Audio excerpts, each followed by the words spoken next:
හොඳයි අයිබෝන් පුතේ අපි අලුත් පාඩමත් එක්ක තමයි එකතු වෙන්නේ අද චුට්ටක් පොඩි රූපේ ඒක වැඩි හිතන්න එපා මං හිතනවා ඔයගොල්ලන්ට පේනවා කියලා හැමෝටම පේනව නේද මට දාන්න මෙසේජ් එකක්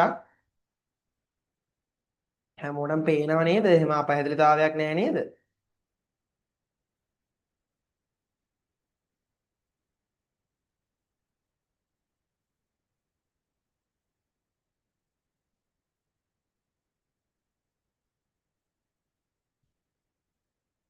හරි බලමු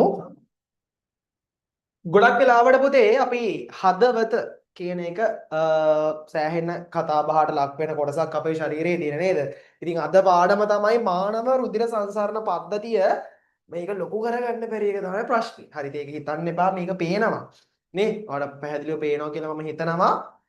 මේ තියෙන්නේ හදවතක අණුරුවක් නම් කරලා ඉතින් මම ඕගොල්ලන්ට පොඩි පැහැදිලි කිරීමක් කරන්නම් පුතේ හදවත කියන්නේ සාමාන්‍යයෙන් අපේ පපුව කුහරයේ අපි උරස් කුහරය කියලා කියනවා මේ උරස් කුහරයේ වම් පැත්තේ තමයි හදවත පිටලා තියෙන සාමාන්‍යයෙන් වගේ අත මීට මොලෝ ගත්තාම එන සයිස් එක කියලා කියනවා හදවතේ ප්‍රමාණය මෙන්න මේ වගේ ප්‍රමාණයක් තමයි මගේ හදවත නම් කියලා එහෙම ගත්තොත් කියන්න පුළුවන් පැහැදිලිද එතකොට රුධිර සංසරණය ඔය දන්නවා අපේ මුළු ශරීරයේම කොහෙන් කැපුවත් නේද කොහෙන් ගත්තත් අපිට රුධිරය කියන සංඝටකය බලා ගන්න පුළුවන් මේක කොටස් කීපයකින් සමන්විතයි රුධිරය කියන එක ඒකත් අපි ඉස්සරහට කතා කරනවා අද පාඩමේ පළවෙනි කොටස කරගන්න පුළුවන් වෙයි කියලා මම හිතනවා පුතේ හොඳින් තේරුම් ගන්න try එකක් දෙන්න හදවත සහ රුධිරය ගැන තමයි මේ පාඩමේ අන්තර්ගතය හදවත සහ රුධිරය කියන කොටස් තමයි මේ පාඩමේ අන්තර්ගතයේ විදිහට එන්නේ. ඉතින් ඔයාට මේ පාඩම ඉවර වෙද්දී PDF එකක් හම්බෙයි චුට්ටක් PDF එක පරක්කුයි. ඒත් එක්කම මතක් කරන්න ඕනේ ක්ලාස් එකට තාම ජොයින් වෙලා නැති කට්ටිය ලයිව් එකේ ඉන්නවා. ඕගොල්ලන්ට විස්තර ටික දෙන්නම්. දැන් මේ වෙද්දි ෆීස් ගෙවලා තියෙන කට්ටියට ලබන සතිය ඇතුළත ටියුට් එක හම්බ වෙනවා මේ මාසෙට දාලා කරන ටියුට් එක. ඊට අමතරව අන්ලිමිටඩ් රෙකෝඩින්ග්ස් හම්බ වෙනවා මේ වෙද්දි අපි කලින් ක්ලාස් එකේ රෙකෝඩින් එක ඔයාලට දීලා තියෙන්නේ ඔය විදිහට තමයි ක්ලාස් එක පුළුවන් තරම් පැහැදිලි කිරීම එක්ක යන්නේ හැමදාම ක්ලාස් එක තියෙනවා ලබන සතිය කොහොම වෙයිද දන්නේ නැහැ පොය හින්දා මම මේක ඕගොල්ලන්ට දැනුම් දෙන්නම් ඔය පණිවිඩෙත් එක්ක අපි යමු අපේ පාඩම පැත්තට මානව රුධිර සංසරණය එහෙම නැත්නම් මිනිස්සෙක්ගේ ඇඟ ඇතුලේ කොහොමද ලේ ගමන් කරන්නේ එතකොට ලේ ගමන් කරන්න අදාළ කරන ප්‍රධානම අවයවය තමයි මෙන්න මේ හදවත කියලා කියන්නේ ඕක තමයි අපිට මුලින්ම කතා කරන්න තියෙන්නේ මේක තමයි පුතේ හදවතක හැඩය මම මේ හැඩය ඔහොමම තියලා චුට්ටක් ඕගොල්ලොන්ව එක්කන් යනවා වෙන පැත්තකට චුට්ටක් ඕගොල්ලොන් එක්කන් යනවා වෙන පැත්තකට පුතේ මම මේ හදන්නේ ඔයාට හදවතට අදාළ කරන කොටස් ටික වෙන වෙනම මතක් කරවන්න හදවතට අදාළ කොටස් ටික වෙන වෙනම මතක් කරවන්න හදන්නේ ඒ කියන්නේ මෙන්න මේ කොටස් ටික මෙයාගේ තියෙනවා කියලා අපි ඉස්සෙල්ලා අඳුරගෙන ඉමු ඊට පස්සේ අපි ඇත්ත රූපෙට ගිහිල්ලා කතා කරමු හරි දැන් පුතේ අපේ ඇඟ පුරාම රුධිරය ගමන් කරනවා මේ රුධිරය අපේ ශරීරයටම පොම්ප කරන ප්‍රධාන අවයවය තමයි හදවත කියලා කියන්නේ මම හදවත මෙන්න මේම කොටස් කීපයකට බෙදනවා බලන්න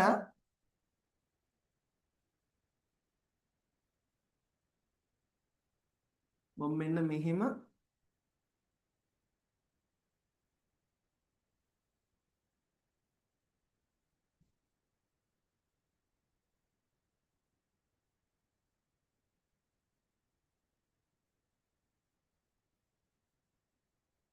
ඔයා මේක ඇඳ ගන්න පුතේ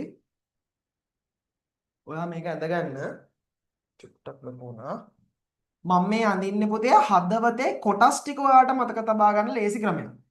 හදවතේ කොටස් ටික ඔයාලට මතක තබා ගන්න ලේසි ක්‍රමයක් තමයි මම මේ අඳින්නේ. හරි. ඒ නිසා මේක ඔයා ඇඳ ගන්න මේක මම හිතනවා ඔයාට හදවතේ කොටස් ටික මුලින්ම අඳුර ගන්න වඩාත් ලේසි වෙයි කියලා. හරි. හදවතේ කොටස් ටික මුලින් අඳුර ගන්න වඩාත් ලේසි වෙයි කියලා මම හිතනවා.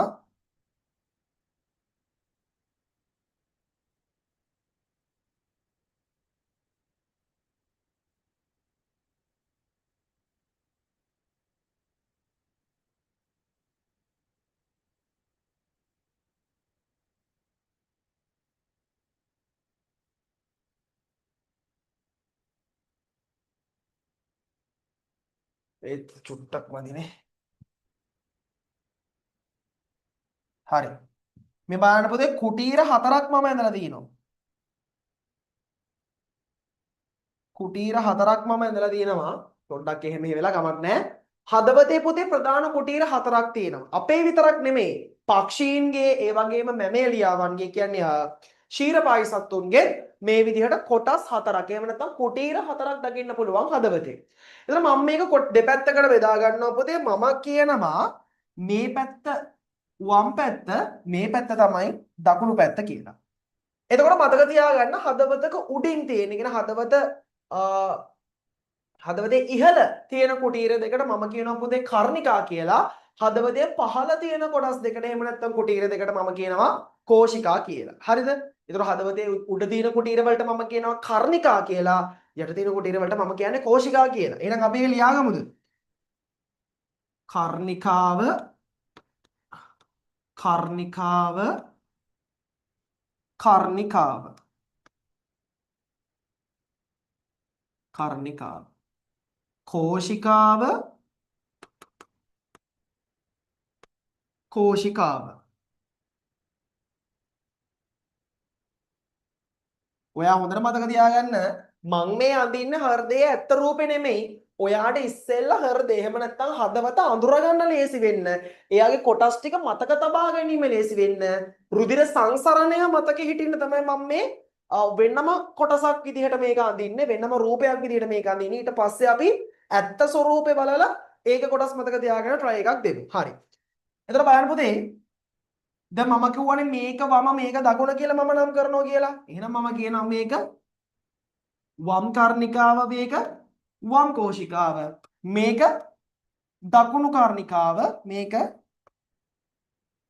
දකුණු කෝෂිකාව කියලා මම නම් කරනවා. දකුණු කර්ණිකාවයි දකුණු කෝෂිකාවයි වම් කර්ණිකාවයි වම් කෝෂිකාවයි ඔන්න මම දැන් නම් කරගත්තා. හරි පුතේ.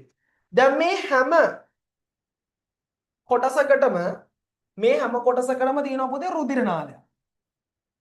රුධිර නාලයක් ඔන්න ඔහම තියෙනවා. ඔන්න ඔහම තියෙනවා. පැහැදිලිද? දැන් පුතේ මේ කර්ණිකා තියෙන්නේ උඩ කෙළවරේනේ. ඒ කියන්නේ ඉහළින් තියෙන්නේ කර්ණිකා. පහළින් තියෙන්නේ මොනවද? කෝෂිකා. ඉහළින් තියෙන්නේ කර්ණිකා, පහළින් තියෙන්නේ මොනවද? කෝෂිකා. එතකොට මතක තියාගන්න කර්ණිකා වලට හැමතිස්සෙම සෙට් වෙන්නේ ශිරා. කර්ණිකා වලට සෙට් වෙන්නේ මොනවද? ශිරා. කෝෂිකා වලට සෙට් වෙන්නේ මොනවද? ධමනි. කර්ණිකා වලට සෙට් වෙන්නේ ශිරා. ඒ කියන්නේ උඩින් සෙට් වෙන්නේ ශිරා. පහළින් සෙට් වෙන්නේ මොනවද? ධමනි. උඩින් සෙට් වෙන්නේ ශිරා. පහළින් සෙට් වෙන්නේ මොනවද? ධමනි. එලකිරි. දැන් ඔන්න අපි බලනවා මෙයත් ශිරාවක් උඩ වැඩිද? නෑනේ. මෙයත් ශිරාවක්. හරි. මෙයත් ශිරාවක්, මෙයත් ශිරාවක්. මෙයත් ධමනියක්. චුට්ටක් පහළට කරමු. මෙයත් ධමනියක්, මෙයත් ධමනියක්.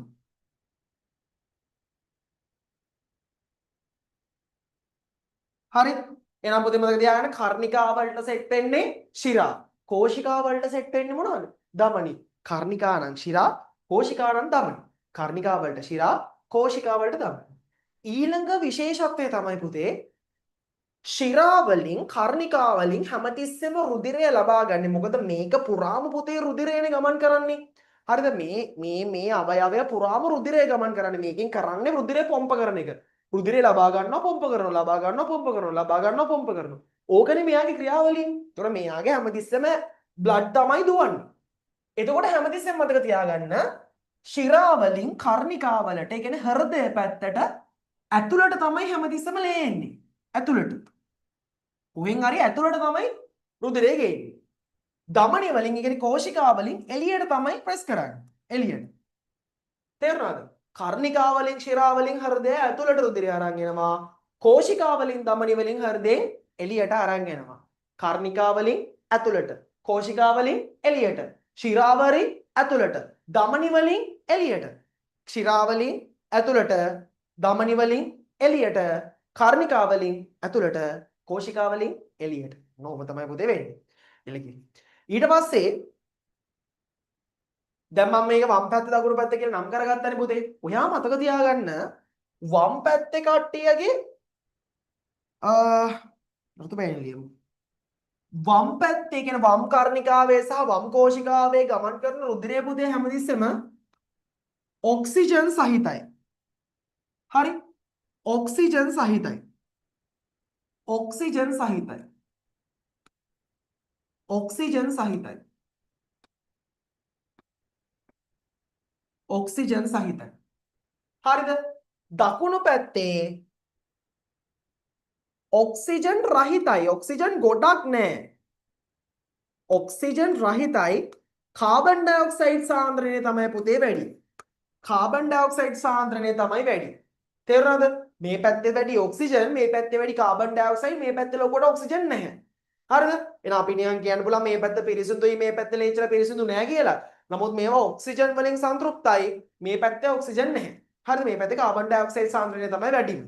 හරි. දැන් ඔන්න අපි ගේමට බහිමු. හුස්මක් ගන්නකො ඔයා ඔහොම ඉන්න ගමන්ම ගාලා ගත්තද හුස්ම? පුතේ ඔය හුස්ම ගත්ත වායුව මොකක්ද? ඔයා හුස්ම ඉහළට ගත්ත ආශ්වාස කරපු වායුව මොකක්ද? පුතේ ඔයා ආශ්වාස කරේ ඔක්සිජන් වායුව. ඔයා ආශ්වාස කරේ ඔක්සිජන් වායුව. එතකොට ප්‍රාශ්වාස කරේ මොන වායුවද? පුතේ ඔයා ප්‍රාශ්වාස කරේ කාබන් ඩයොක්සයිඩ් වායුව. ඔයා ආශ්වාස කරේ ඔක්සිජන් වායුව. ඔයා ප්‍රාශ්වාස කරේ කාබන් ඩයොක්සයිඩ් වායුව. ආශ්වාස කරේ ඔක්සිජන්. ප්‍රාශ්වාස කරේ කාබන් ඩයොක්සයිඩ්. ආශ්වාස කරේ ඔක්සිජන්. ප්‍රාශ්වාස කරේ කාබන් ඩයොක්සයිඩ්. මතක තියාගන්න අපේ ශරීරයේ තියෙන හැම සෛලයකටම මේ ඔයා ආශ්වාස කරපු ඔක්සිජන් ටික යන්න ඕනේ.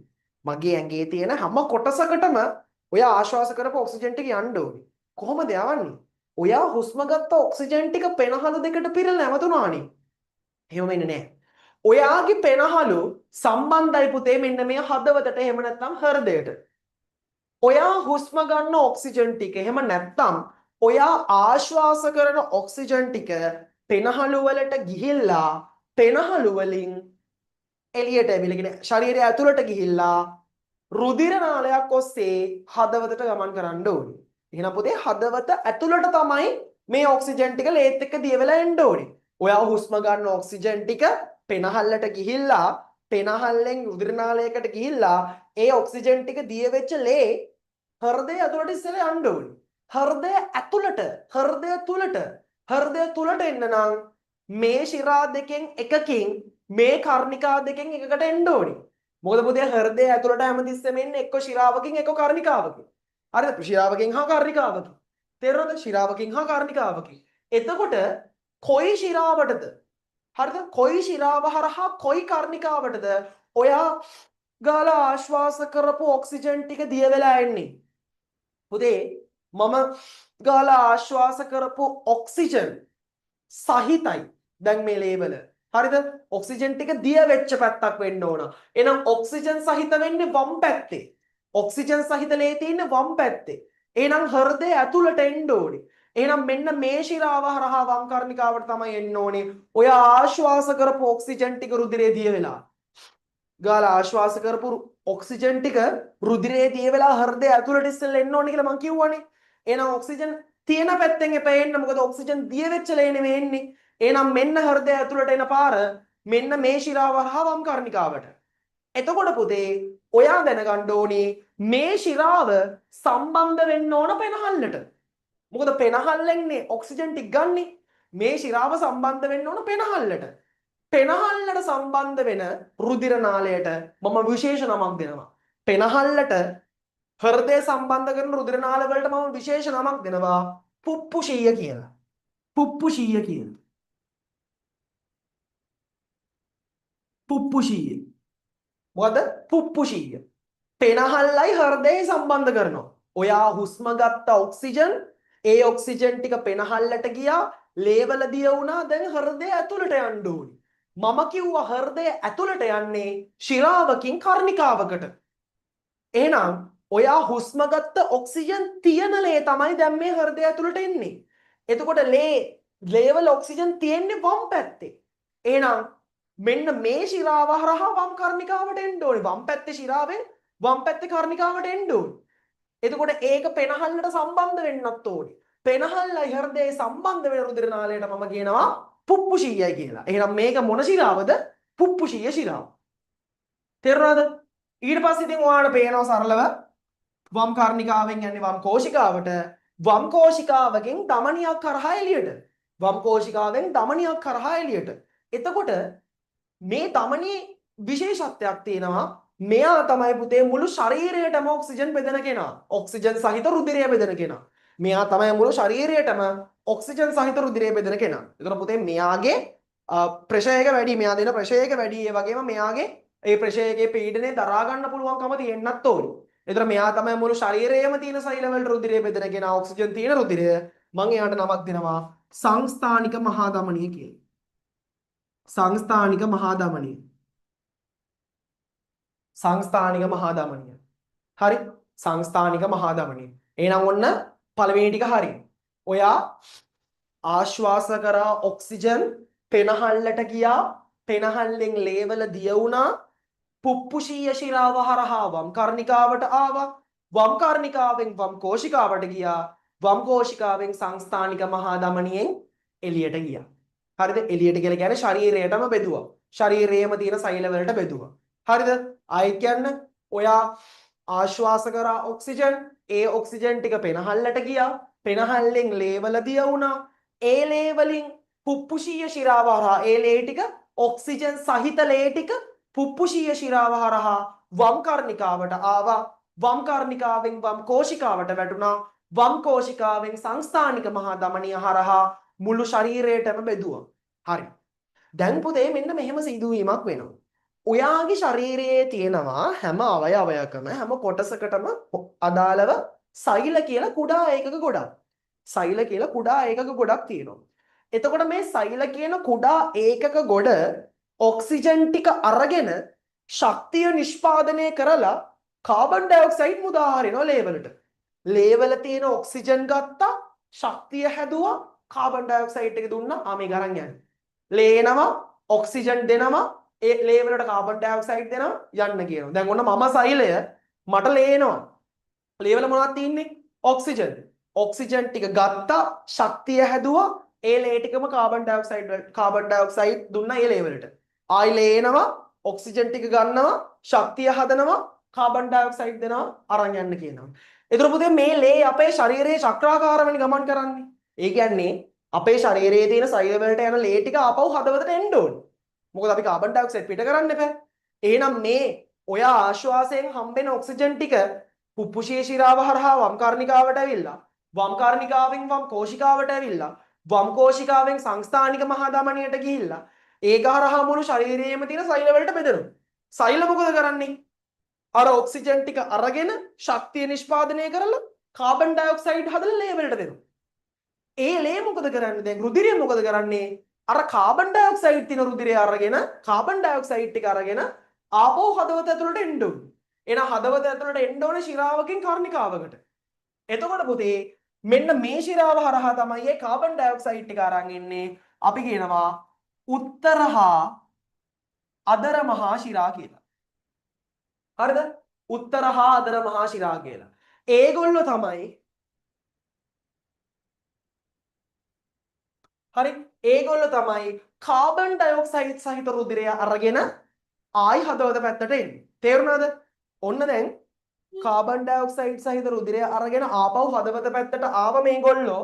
ඔන්න දැන් දකුණු කර්ණිකාවට කාබන් ඩයොක්සයිඩ් සහිත රුධිරය ආවා. දකුණු කර්ණිකාවෙන් දකුණු කෝෂිකාවට ආවා. දැන් ඔයා එළියට දාන්න ඕනේ. එහෙනම් දකුණු කර්ණිකාවෙන් මේ කාබන් ඩයොක්සයිඩ් ටික රුධිරය විදිහට පෙනහල්ල පැත්තට එවන්න ඕනේ. පෙනහල්ලට එවන්න ඕනේ. එහෙනම් හෘදයයි පෙනහල්ලයි ආයි සම්බන්ධ වෙනවා. පෙනහල්ලයි හෘදයයි ආයි සම්බන්ධ වෙනවා. පෙනහල්ලයි හෘදයයි සම්බන්ධ වෙනවට මම නමක් කිව්වා පුප්පුෂීයයි කියලා. එහෙනම් මෙයා පුප්පුෂීය ශිරාව, මෙයා පුප්පුෂීය ධමනිය. මෙයා පුප්පුෂීය ධමනිය. මෙයා පුප්පුෂීය ධමනිය. පැහැදිලිද? එහෙනම් මෙයා හරහා කාබන් ඩයොක්සයිඩ් සහිත රුධිරය පෙනහල්ල පැත්තට යනවා. පෙනහල්ලෙන් වායුව විදිහට අරගෙන නහය හරහා එළියට දානවා. ඕක තමයි ආශ්වාසය සහ ප්‍රාශ්වාසය. මේක තමයි හදවතේ කෘත්‍යය. මේක තමයි හදවතේ කෘත්‍යය. ඔන්න අපි ආයෙ මතක් කරගමු. ඔන්න දැන් මුලින් ඉඳන් පිළිවෙලට මතක තියාගන්න. ඔන්න ඔක්සිජන් ගත්තා. ආශ්වාස කරා. පෙනහල්ලට ගියා. පෙනහල්ලෙන් පුප්පුෂීය ශිරා හරහා වම් කර්ණිකාවට ආවා ඔක්සිජන් සහිත රුධිරය. ඔක්සිජන් සහිත රුධිරය. වම් කර්ණිකාවෙන් වම් කෝශිකාවට ආවා ඔක්සිජන් සහිත රුධිරය. වම් කෝශිකාවෙන් සංස්ථානික මහා ධමනිය හරහා සම්පූර්ණ ශරීරයටම ප්‍රෙස් කරනවා මොනවාද? ඔක්සිජන් සහිත රුධිරය. දැන් මොකද සෛල කරන්නේ ඇඟේ තියෙන? අර ගෙනාපු ඔක්සිජන් ටික අරගෙන ශක්තිය හදලා කාබන් ඩයොක්සයිඩ් දෙනවා. රුධිරය ගන්නවා කාබන් ඩයොක්සයිඩ් ටික ආයෙ එනවා හෘදය පැත්තට. කවුරු හරහා දෙන්නේ? උත්තර සහ අදර මහා ශිරා හරහා. ඔන්න කාබන් ඩයොක්සයිඩ් සහිත රුධිරය ආව දකුණු කර්ණිකාවට. දකුණු කර්ණිකාවෙන් දකුණු කෝශිකාවට. දකුණු කෝශිකාවෙන් පුප්පුෂීය ධමනිය හරහා කාබන් ඩයොක්සයිඩ් සහිත රුධිරය යනවා පෙනහල්ල පැත්තට. පෙනහල්ලෙන් ගන්නවා කාබන් ඩයොක්සයිඩ් ටික එළියට දානවා නහයෙන්. ඔන්න ඕකයි කතාව. කෝ බලන්න තේරිච්ච කට්ටිය මෙසේජ් එකක් දාන්න. තේරිච්ච කට්ටිය මෙසේජ් එකක් දාන්න. ලස්සන රූප සටහනක් ආවා අපිට. තේරිච්ච කට්ටිය මෙසේජ් එකක් දාන්න.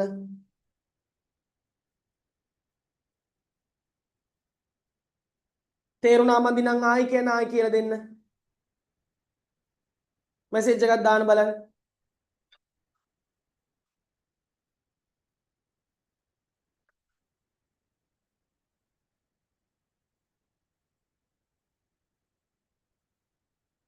හැමෝම දාන්න පුතේ තේරුණාද? තේරුණා මදිද? ඔයත් එක්කම මේ රූප සටහන ඇඳ ගන්න බලන්න. ඒත් එක්කම මේ රූප සටහන ඇඳ ගන්න බලන්න.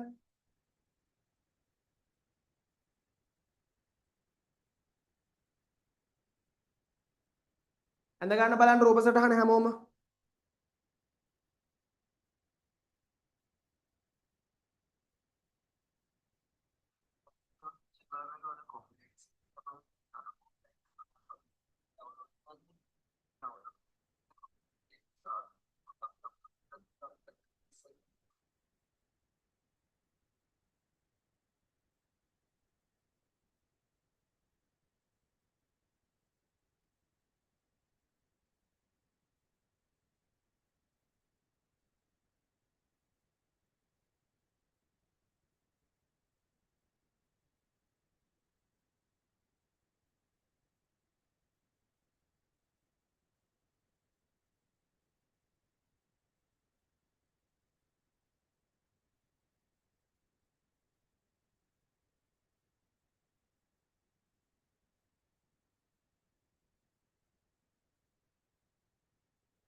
හරි පුතේ ආයි අපි පොඩ්ඩක් බලමු මම ලියාගෙන චූටි වෙලාවක් දුන්නා ඔයගොල්ලන්ට.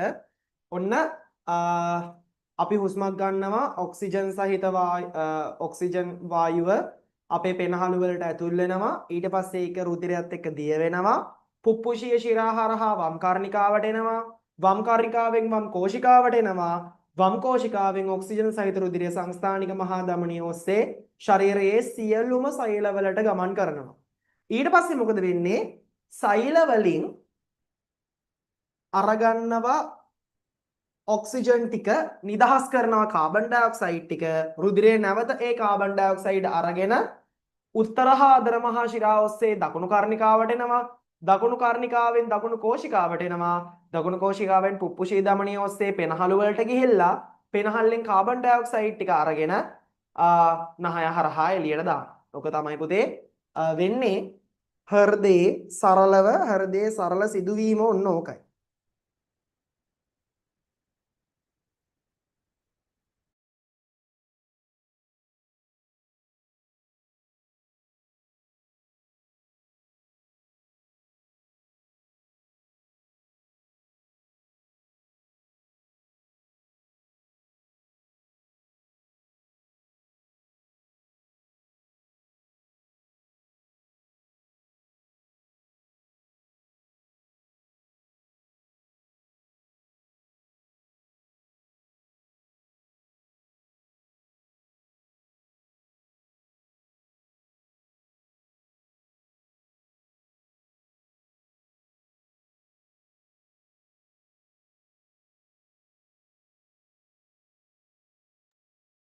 හොඳයි පුතේ දැන් අපි හැමෝම ලියාගෙන ඉවරයි නේද? මෙසේජ් එකක් දාන්න. හැමෝම ලියාගෙන ඉවරයි නේද? නැගෙන ඉවරයි නේද? ලස්සන්ට ඇඳ ගත්තද කට්ටිය? ඕකේ සරලව අපි පැහැදිලි කරලා තියෙනවා පුතේ. කොහොමද රුධිර සංසරණය සිද්ධ වෙන්නේ හෘදය හරහා කියලා. ඇඳගෙන ඉවර කට්ටිය දාන්න බලන්න මෙසේජ් එකක්.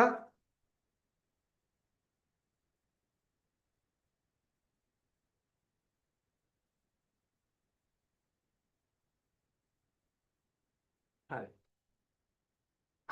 අපි යනවා ඇත්ත හෘදය පැත්තට. හරිද? හෘදයේ ඇත්ත ස්වરૂපය දෙන්නේ මේක ඇවිල්ලා අපි හදාගත්ත එකක් නේ.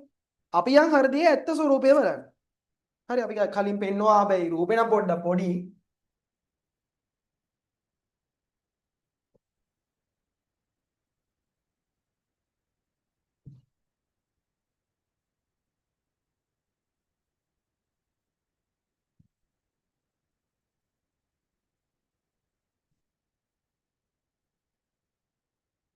හරි.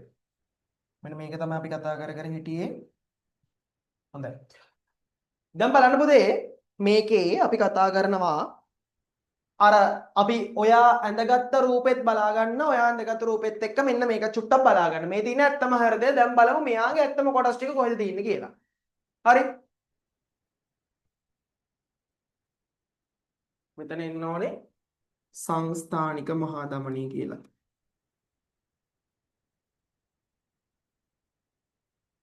සංස්ථානික මහා ධමනී. හරි. ඔයාට පේනෝ නේද පුතේ මේ මොනරෙක්ගේ ඔටුන්න වගේ කෑල්ලක්. ඔහොම. දැන් අරකට වඩා වෙනස් මේක. මොනරගේ ඔටුන්න වගේ මෙන්න මෙහෙම කෑල්ලක් පේනව නේද? ආන් ඒක තමයි සංස්ථානික මහා ධමනී. ආන් ඒක තමයි සංස්ථානික මහා ධමනී. හරිද? ඒක තමයි පුතේ සංස්ථානික මහා ධමනී. එතකොට මෙන්න මේ මොනරගේ ඔටුන්න වගේ කෑලි තුනක් තියෙනවා නම් ඔයා මතක තියාගන්න අර වම් කෝෂිකාවට සම්බන්ධ වෙලා තිබ්බ මුළු ශරීරයටම රුධිරය අරන් යන කොටස තමයි පුතේ මේ සංස්ථානික මහා ධමනී කියලා කියන්නේ. ඇත්ත හෘදේ නම් ඒක නිකන් මොනරගේ ඔටුන්න වගේ තමයි තියෙන්නේ. හරිද? ඊට පස්සේ ඔයාට පේනවද මේ උඩින් එකයි යටින් එකයි තියෙනවා. එකම වගේ. උහුම සම්බන්ධ වෙලා වගේ උඩින් එකයි යටින් එකයි තියෙනවා පේනවද? ආන්න ඒක තමයි පුතේ උත්තර මහා ශිරාව සහ අධර මහා ශිරාව. උඩින් එන්නේ උත්තර යටින් එන්නේ අධර. හරිද? උඩින් එන්නේ උත්තර යටින් එන්නේ අධර. එතකොට මේ උත්තර සහ අධර මහා ශිරාව තමයි මේක මැද්දෙන් බටයක් ගහලා වගේ උඩිනුයි යටිනුයි තියෙන්නේ. පැහැදිලිද පුතේ? ඊට පස්සේ මේ බලන්න මෙහෙම නියන් අර ඔහොම කෑලි හතරක් තියෙනව නේද? ඒ තමයි පුතේ වම් පුප්පුෂීය ධමනි සහ දකුණු පුප්පුෂීය ධමනි. ඒ කියන්නේ පෙනහල්ලට සම්බන්ධ වෙන ධමනි සෙට් එක. අපි ඒක තනි ධමනියක් විදියට තමයි නම් කරද්දි ගත්තේ. අපි කොටස් හඳුනගනිද්දි ගත්තේ. හැබැයි මතක තියාගන්න වම් පුප්පුෂීය ධමනි ඒ කියන්නේ ඔයාට පේන්න තියෙන මෙහෙම ඇවිල්ලා මේ පැත්තට මේ කියන්නේ මොනරගේ අර ඔටුන්න වගේ සංස්ථානික මහා ධමනයේ යටින්ම දෙකට බෙදලා තියෙන කොටස් තමයි පුතේ පුප්පුෂීය ධමනි. ඒක කෙලින්ම මේ පැත්තෙනුත් දෙකට බෙදලා තියෙන්නේ ඒත් පුප්පුෂීය ධමනි. හරිද? අර එහෙම නැතුව නිකන් චූටි කෑලි හතරක් වගේ දෙපැත්තට තියෙනව නේද? ඒ පුප්පුෂී ශිරා. හරිද? චූටි කෑලි ටික නෑ පිටිපස්සෙන් වගේ තියෙන්නේ. ඔයාලා නෝට් එක දුන්නාම බලන්න. චූටි කෑලි හතරක් වගේ පිටිපස්සේ තියෙන්නේ පුප්පුෂී ශිරා. හොඳට බලා ගන්න ඔයාගේ නෝට් එකත් එක්ක ඕක.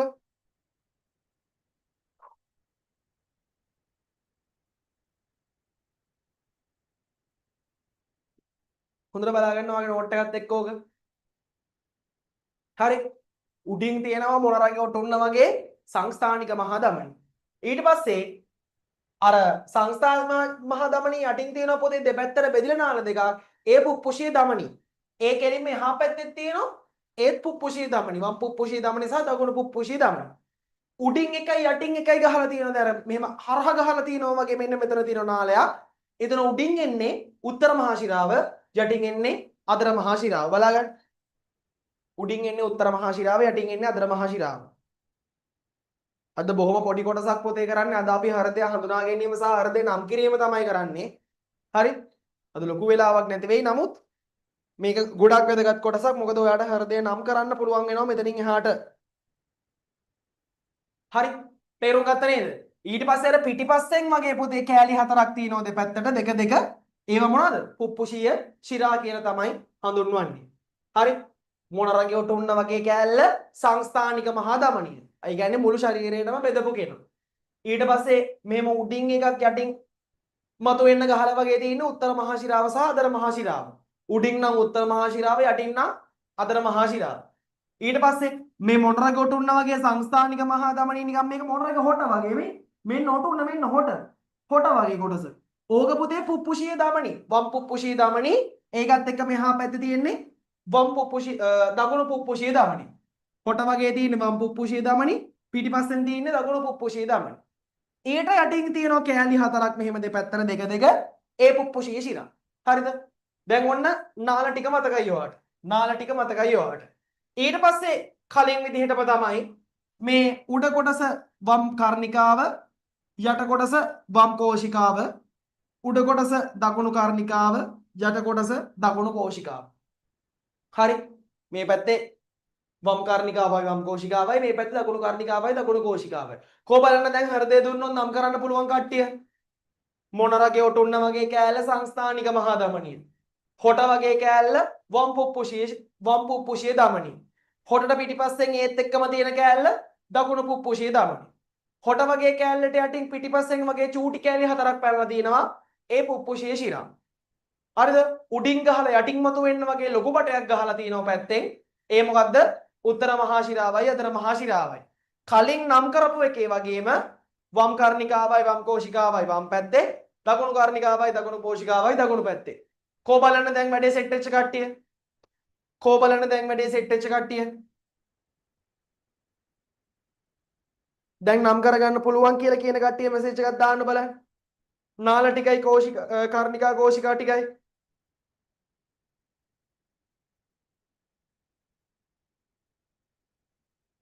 දාන්න බලන්න මෙසේජ් එක.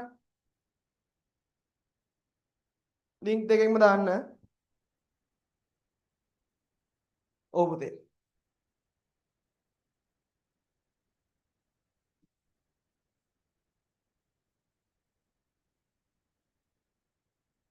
හරි. ඊට පස්සේ පුතේ ඔයාට මෙතන ටිකක් අලුත් සෙට් එකක් පේනවා. දැන් මම මේ ටික මකන්නම්කෝ.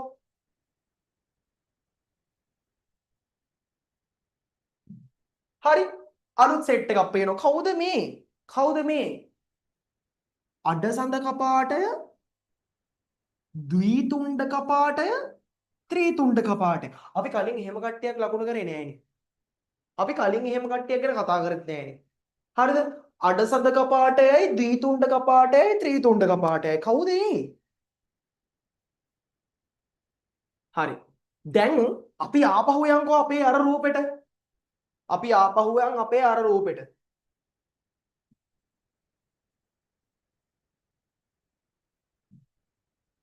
වෙමුකෝ.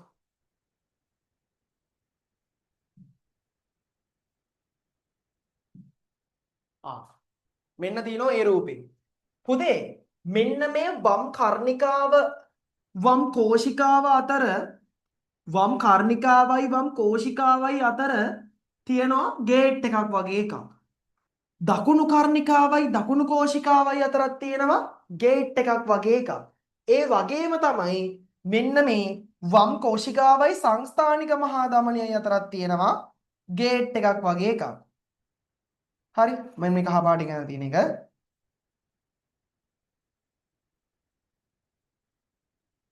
හරි ගේට් එකක් වගේ එකක්. පුතේ මේ තියෙන්නේ ද්විතුණ්ඩ කපාටය. මේ තියෙන්නේ ද්විතුණ්ඩ කපාටය.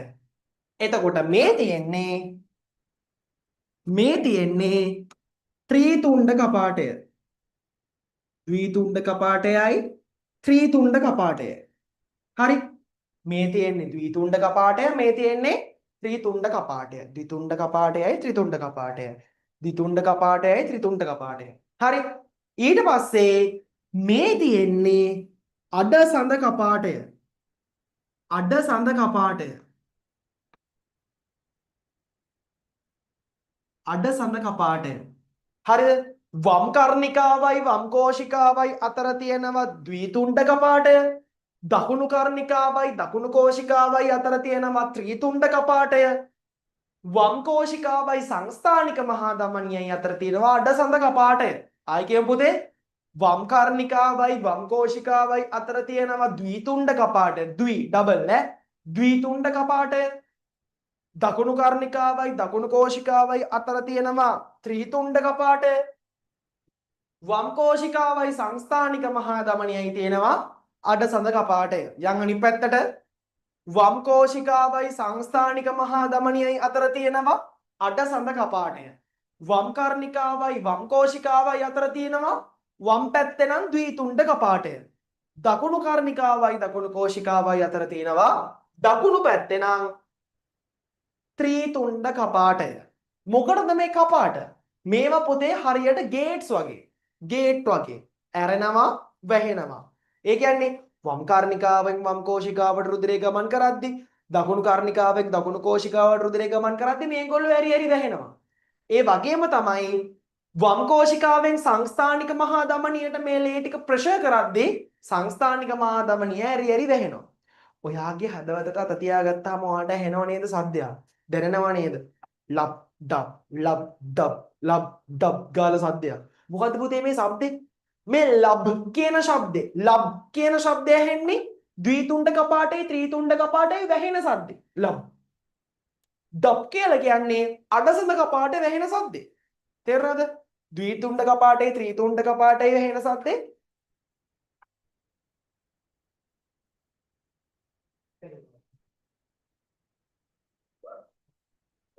ද්විතුණ්ඩ කපාටේ ත්‍රිතුණ්ඩ කපාටේ වැහෙන සද්දේ ලබ් කියලා කියනවා.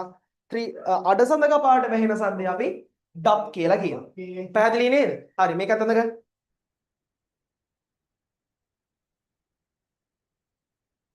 හරි. ඕක අතන ගන්න පුතේ.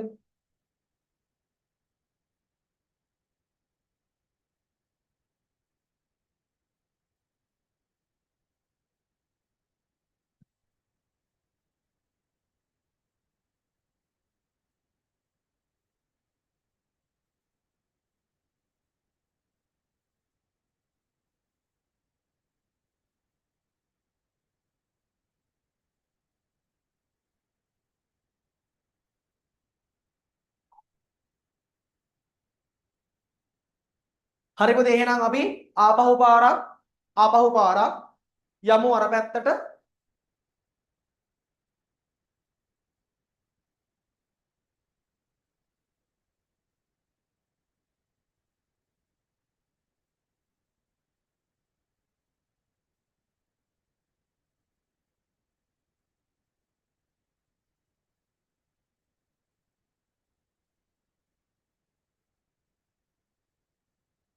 හරි. මේක නේද අපි නම් කරේ.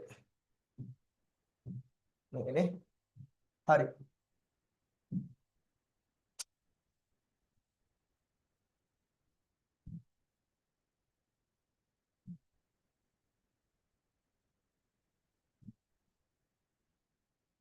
හරි. මේ බලන්න මෙතන මේ බලන්න වම් කාර්නිකාවයි වම් කෝෂිකාවයි අතර තියෙනවා ද්විතුණ්ඩ කපාටය, දකුණු කාර්නිකාවයි දකුණු කෝෂිකාවයි අතර තියෙනවා ත්‍රිතුණ්ඩ කපාටය. මේ තියෙන සංස්ථානික මහා ධමනිය ඒ පැත්තට යන එක්කෙනා ගාව තියෙනවා අඩසඳ කපාටය. අඩසඳ කපාටය. මං හිතනවා ඕගොල්ලන්ට පැහැදිලි ඇති කියලා පුතේ. මං හිතනවා ඕගොල්ලන්ට ඔක්කොම ටික දැන් මතක ඇති කියලා. හරි? ඔක්කොම ටික මතක ඇතිලා. කෝ බලන්න ඔක්කොම ටික දැන් මතක කට්ටිය අත උස්සන්න බලන්න. ඔක්කොම ටික දැන් මතක කට්ටිය අත උස්සන්න බලන්න. ඔක්කොම ටික මතකයි. ඔක්කොම ටික මතකයි. දාන බලන්න මැසේජ් එකක්. දාන බලන්න මැසේජ් එකක් මතක කට්ටිය.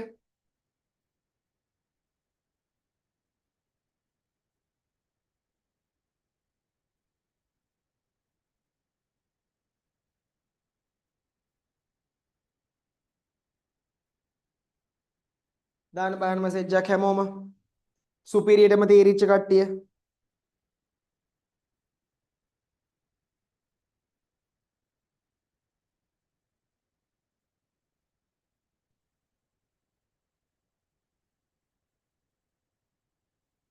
හරි එළගිරි. එහෙනම් පුතේ අපි අදට ක්ලාස් එක නවත්තනවා. අපේ අද හෘදය නම් කිරීම කියන කොටස හෘදය නම් කිරීම කියන කොටස මෙතනින් ඉවරයි. අපි ආදේශක හෘදයක් ඇන්දා. ආදේශක හෘදයක් ඇන්දා අපි සැබෑ හෘදයේ රූප සටහනක් නම් කරා. හරිද? අපි හැම කොටසක්ම පාඩම් කරා. හැම කොටසකම කෘත්‍ය පාඩම් කරා.